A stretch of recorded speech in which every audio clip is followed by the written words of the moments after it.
Oh, hi. These are questions for my future self after surgery. Okay. First question. How does it hurt between 1 to 10? 10. Second question. Is it a wop? It is. It's very juicy. Like, is it juicy? It's juicy. And third question. Is it tight enough? So tight. Is it tight enough? So And my final question is, does it hurt when you pee? There's a tube inside me, so no, I don't feel it. I'm really not looking forward to it. All right, guys, so we got to talk about a transgender TikTok Instagram model. I think his name is Adia, and Adia has took to TikTok and social media to wave the red flags on the dangers and the lifetime complications that happen from gender reassignment surgery. Now, before I get into this video, as you can take a look at this individual, obviously, this is one of those individuals that, again, I would not be able to tell the difference if I saw them in real life. Okay, wouldn't know if they was trans or not. So I can imagine that they have been under the knife quite a bit. Okay, and again, he's coming out here and telling the untold story, the story that the mainstream media doesn't want you to hear about the complications that happen when you undergo these types of dangerous and invasive surgical procedures. Take a look.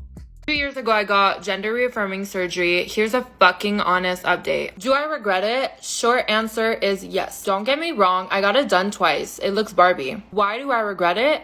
Well, because I will never be able to live a normal life. After the surgery, you have to start dilating to keep the space they gave you. You start from doing it 4 times a day to once a week for the rest of your life. I was fine with that. See, the problem is I had major complications, and now for some reason, I need to do it every single fucking day. Now, obviously, I've had relations, and girls, we all know, guys don't fucking know what to do. So it's not really worth it to me. The problem is I cannot stop. If I stop, it's gonna close up and create a bubble, and that bubble could literally create an infection that could... The two options here are I dilate for the rest of my life, or I get it removed surgically. Surgery goes for $70,000, and I don't want to go through that again, so I guess I'm dilating. Yeah, so you got swindled, right? You got swindled. You got hoodwinked. You got led astray, run amok. Okay, you decided to play with fire and you got burned. Sorry, it's not worth it, right? It's not worth it because one, again, even if you get your twigs and berries cut off, okay, the surgeon can't do what God can do, right? Only God can make the female parts work the way it's supposed to work, okay? I'm just saying, that ain't something you can buy, okay? You might buy imitation, you might buy a little cavity, right? But obviously that cavity requires a whole lot of medical maintenance to maintain, something that's not required for women, okay? And apparently when this person goes to, do with a, male, right, a guy, he don't really know what to do, okay? Right? Again, I imagine that it would probably hard to figure it out, okay? I'm not sure what it looks like, okay? They say it looks Barbie. It's a Barbie pouch. I'm not sure exactly what that means. But again, if normal guys are having issues figuring out what to do with it, apparently it ain't all as cracked up to be, okay? So clearly it looks like those tens of thousands, if not hundreds of thousands of dollars have probably gone to waste. Again, to fix this person's Barbie pouch, it sounds like it cost $70,000, which again, that is the incentive here, guys. That is the main reason why you're seeing this stuff being pushed so much. The amount of money that it costs to maintain these people after they get surgeries, again, it's a gold mine for the medical community. It's an absolute gold mine for these doctors. They're making a whole bunch of money off of it. That's why they're pretending like, oh, it's not as dangerous as people are saying. It's totally fine. You should do it. Let's even push kids to do it, right? Let's even get kids into this stuff.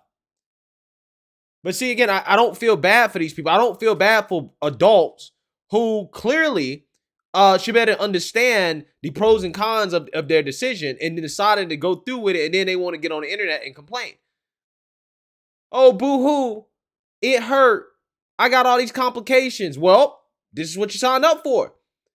You made that decision. Freedom, right? Right? We tried to tell you not to. We tried to tell you, hey, well, I don't think it's a good idea. That's not how God made you. But nope, you're a bigot if you say that. So I don't feel bad at all, especially this person, because they made money off of it, right? They make their living and their money promoting this lifestyle to children, promoting it to teenagers, kids who can't fully understand the ramifications of these types of decisions that unfortunately get pushed into this stuff, like the situation that we're about to talk about here, and they grow up and they regret it. But the good thing is that we're seeing a movement now where we have some of these kids that were pushed into some of these permanent procedures that can't be reversed in the name of transitioning their gender. They're coming out and doing what I've been advocating for a long time, which is to basically sue everybody that was involved, mainly the doctors and the therapists and the people that signed off on these medical transitions for minors. And that is exactly what Chloe Cole is doing. Take a look. Thank you both so much for coming on. Chloe, first to you, tell us why you're suing. It's a medical malpractice case. I want to hold the adults who put me in harm's way accountable because, what happened to me is horrible, but it didn't only happen to me. That's the worst part. It's happening to children all over the U.S., all over the West, and it's spreading all over the world. And yes. I want to be able to create a precedent for other people who have been in my situation to find justice themselves. How old were you when you were told by a doctor that you could become a different sex? I was 12. You were 12 years old. And did you, I assume at 12 you believe what a doctor tells you. And my parents trusted them as well. My parents, they started referring, I was 12 years old when I first expressed to them that I had distress with my gender, with being female, and that I wanted to transition to male. And they were concerned, and they wanted what was best for me, but they weren't really sure what to do with me, so they sought professional help. And from then on, I was basically affirmed in my gender identity without any questioning from any medical professionals, and they pushed transitioning as the way to treat gender dysphoria. It's so upsetting, it's hard even to ask you questions, but I'll ask you one more. They committed surgery on you. Yes. When I was 15 years old, I had a double mastectomy. They removed both of my breasts, and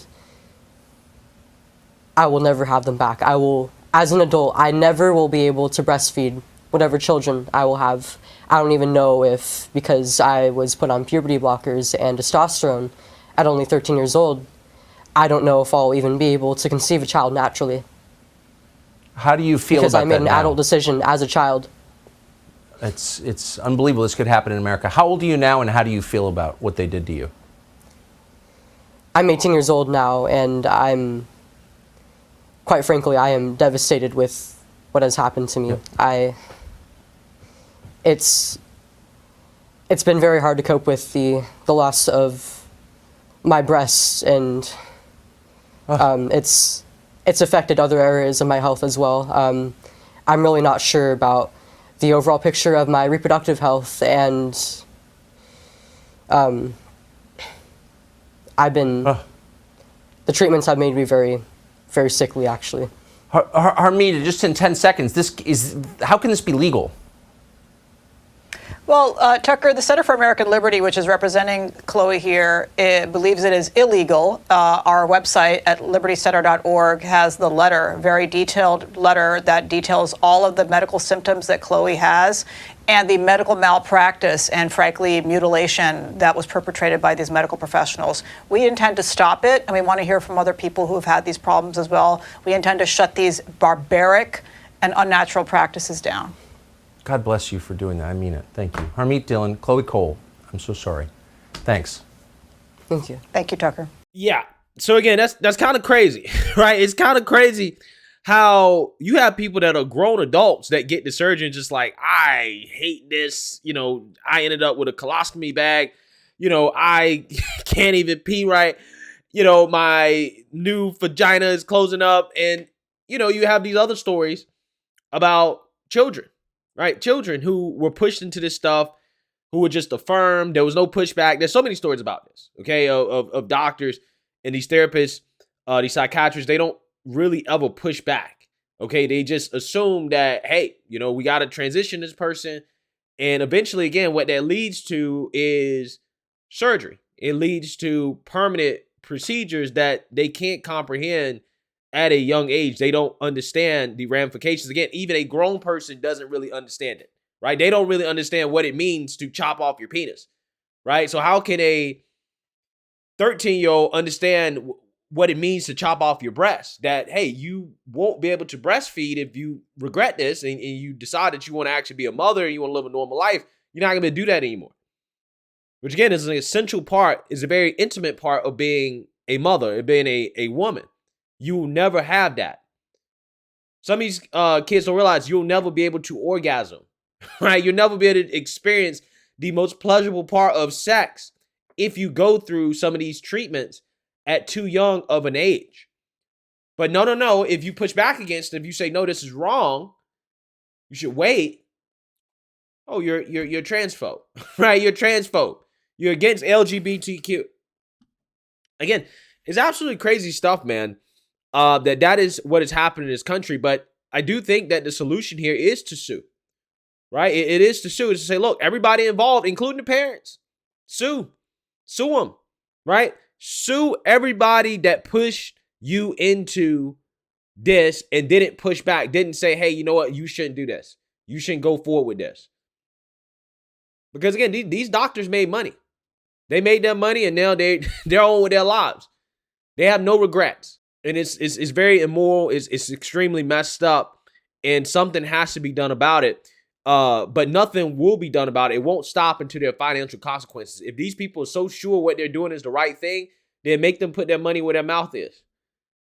Have them illegally liable for anybody who decides that they want to detransition or that they regret transitioning before the age of 18.